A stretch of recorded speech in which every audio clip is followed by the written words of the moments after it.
നമസ്കാരം, ഞാൻ സതീദേവി മോനെ. ഏക മകളെ എല്ലാ സുഖ സൗകര്യങ്ങളോടും കൂടി തന്നെയാണ് അവർ വളർത്തിയത്. ഒരു ദുഃഖവും അറിയിക്കാതെ സുഖം മാത്രം കൊടുത്ത് അവളെ വളർത്തി വലുതാക്കി. പ്രായപൂർത്തിയായതോടുകൂടി അവൾക്ക് കല്യാണാലോചനകൾ വന്നു തുടങ്ങി. ഇവർക്കും അവളെ ഒരു സേഫ് ആയിട്ടുള്ള കൈകളിൽ ഏൽപ്പിക്കണം എന്നുള്ള ഒരു തോന്നലുണ്ടായി. കല്യാണങ്ങൾ ആലോചിച്ചു തുടങ്ങി. ആലോചിച്ചപ്പോ അവര് ഒരേ ഒരു കാര്യം പറഞ്ഞേ, ഞങ്ങൾ എങ്ങനെ നോക്കി അവളെ അതേപോലെ സ്നേഹിച്ച് എല്ലാ സൗകര്യങ്ങളോടും കൂടി ഒരു പ്രൊട്ടക്റ്റഡ് ലൈഫ് കൊടുക്കുന്ന ഒരാളുടെ കയ്യിൽ തന്നെ വേണം ഏൽപ്പിക്കാൻ എന്ന് പറഞ്ഞു. ഭാഗ്യത്തിന് അവർക്ക് അങ്ങനെ തന്നെയുള്ള ഒരു പയ്യനെ കിട്ടി. അങ്ങനെ ആ കുട്ടിയുടെ കല്യാണം കഴിഞ്ഞ് ആ കുട്ടി ദൂരെ പോയിട്ട് താമസിക്കുകയായിരുന്നു. കുറച്ചു കാലങ്ങൾ കഴിഞ്ഞപ്പോ ഒരു ദിവസം ഒരു ഫോൺ കോൾ വന്നു. ആ കുട്ടിയുടെ ഹസ്ബൻഡ് ഒരു ആക്സിഡന്റിൽ മരിച്ചു എന്ന് പറഞ്ഞു. അങ്ങനെ ഇവര് വിഷമിച്ച് ഓടിച്ചെല്ലുമ്പോ എന്താ അവസ്ഥ? ഈ കുട്ടി കംപ്ലീറ്റ്ലി അപ്സെറ്റ് ആയിട്ട്, പറഞ്ഞിട്ട് കാര്യമില്ല, അത്രയും അച്ഛനും അമ്മയും നോക്കിയിരുന്നതിലും കൂടുതൽ ഇദ്ദേഹം ആ കുട്ടിയെ പൊന്നുപോലെ നോക്കിയിരുന്നു. അപ്പൊ പെട്ടെന്നുള്ള ആ മരണം ആ കുട്ടിയെ വല്ലാണ്ട് എഫക്ട് ചെയ്തു. ഭയങ്കരമായിട്ട് അപ്സെറ്റായി. കുറച്ച് നാളുകളോളം ആ കുട്ടി വളരെ ഡിപ്രസ്ഡ് മൂഡിലായിരുന്നു.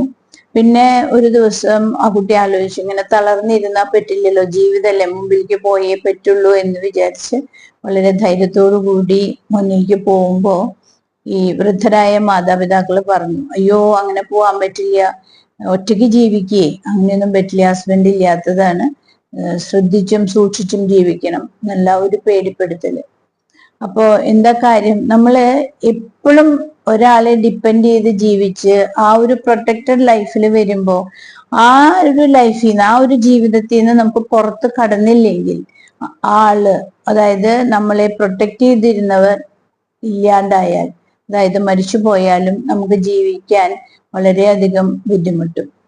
എന്നും നമുക്ക് എല്ലാവരും ഉണ്ടായിരിക്കണമെന്നില്ല. ചിലപ്പോ പെട്ടെന്നായിരിക്കും നമ്മളെ എല്ലാം വിട്ട് പലരും പിണങ്ങിയും ഒക്കെ പോവുക. അത് വിചാരിച്ച് നമുക്ക് ജീവിക്കാതിരിക്കാൻ പറ്റുമോ? ഇല്ല, നമ്മൾ ജീവിച്ചെന്നെ പറ്റുള്ളൂ. ഞാൻ എന്ത് പറയുമ്പോഴും ഞാൻ എൻ്റെ ലൈഫിൽ വന്ന കാര്യങ്ങൾ റിലേറ്റ് ചെയ്തതേ ഞാൻ പറയാറുള്ളൂ. ഞാനും പല സമയത്തും എന്നെ പലരും ഒറ്റപ്പെടുത്തിയിട്ടുണ്ട്. ഒറ്റപ്പെടുത്തിയാലും ആദ്യമൊക്കെ ഞാൻ പണ്ട് പരിഭ്രമിച്ചിരുന്നു. അയ്യോ എന്താ ഇങ്ങനെ, ആരും ഇല്ലല്ലോ, അങ്ങനെ എന്നൊക്കെ വിചാരിച്ചിരുന്നു. എനിക്ക് ഭയങ്കര പേടിയുള്ള ഒരാളായിരുന്നു. പേടി എന്ന് പറഞ്ഞാൽ ഒരു തവള ഇങ്ങനെ രാത്രി ഇങ്ങനെ ഒരു തരം ഒച്ചിനല്ലേ, അതുപോലും കേട്ടാ പേടിയുള്ള ആളായിരുന്നു.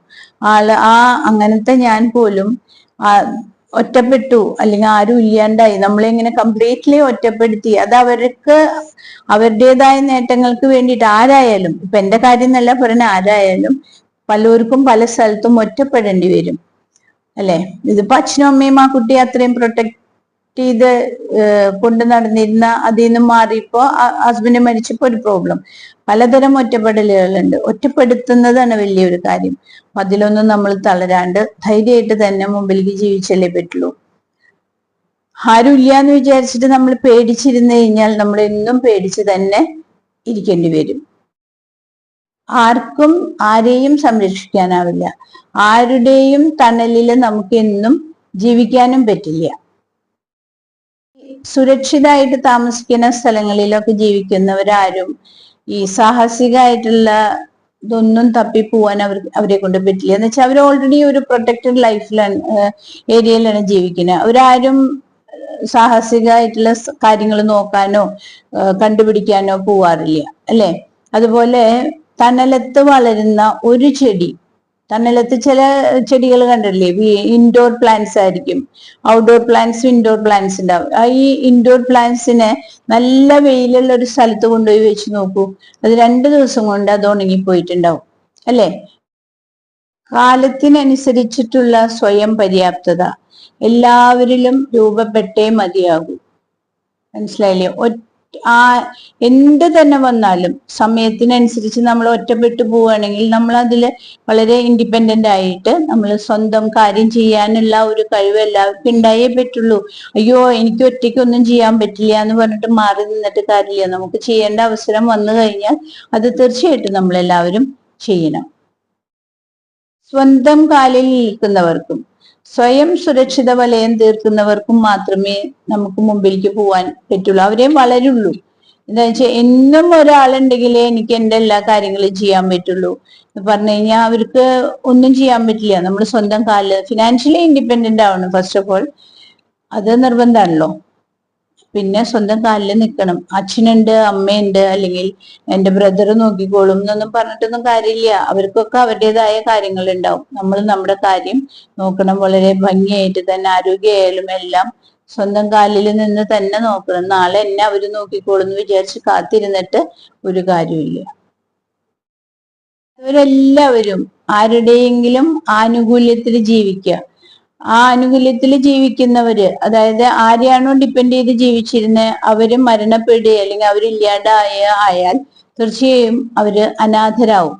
ലിറ്ററലി അനാഥരാവും. എന്നുവെച്ചാൽ അവർക്ക് മറ്റവരില്ലാണ്ട് ജീവിക്കാൻ പറ്റില്ല, അല്ലേ? രക്ഷാവലയത്തില് വളരുന്നവരെല്ലാം ഭാവിയില് നിസ്സഹായതയോടെ ഇങ്ങനെ നോക്കി നിൽക്കേണ്ടി വരും അവർക്ക്. എന്താ വെച്ചാൽ എപ്പോഴും അവര് പ്രൊട്ടക്റ്റഡ് ആയിട്ടുള്ള ഒരു ലൈഫിൽ നിൽക്കുകയാണ്. അപ്പൊ അവർക്ക് എന്തെങ്കിലും ജീവിതത്തിൽ ഒരു പ്രോബ്ലം വന്നു കഴിഞ്ഞാൽ അവർ അപ്സെറ്റ് ആയിട്ട്, എന്താ പറയാ, ഹെൽപ്ലെസ് ആയിട്ട് നോക്കി നിൽക്കേണ്ടി വരും. അതിനൊരു അവസരം വരുത്തരുത് ആരും. എല്ലാവരും സ്വന്തം കാലിൽ നിൽക്കാൻ പഠിക്കണം എല്ലാ അർത്ഥത്തിലും. ഒരാളുണ്ടെങ്കിലേ എനിക്ക് ജീവിക്കാൻ പറ്റുള്ളൂ. അയ്യോ എന്റെ അച്ഛൻ വേണം, എന്റെ അമ്മ വേണം, അല്ലെങ്കിൽ ബ്രദർ വേണം, ഹസ്ബൻഡ് വേണം, എല്ലാവരും വേണം, വേണ്ടെന്നല്ല പറയുന്നത്. അവരുണ്ടെങ്കിലേ നമുക്ക് ജീവിക്കാൻ പറ്റുള്ളൂ എന്ന ഒരു തോന്നലുണ്ടാവരുത്. എല്ലാവരും ഇൻഡിപെൻഡന്റ് ആയിട്ട് തന്നെ നിൽക്കാൻ പഠിക്കണം. എന്നാൽ മാത്രമേ നമുക്ക് ജീവിതത്തിൽ മുന്നിലേക്ക് പോകാൻ പറ്റുള്ളൂ. Thank you.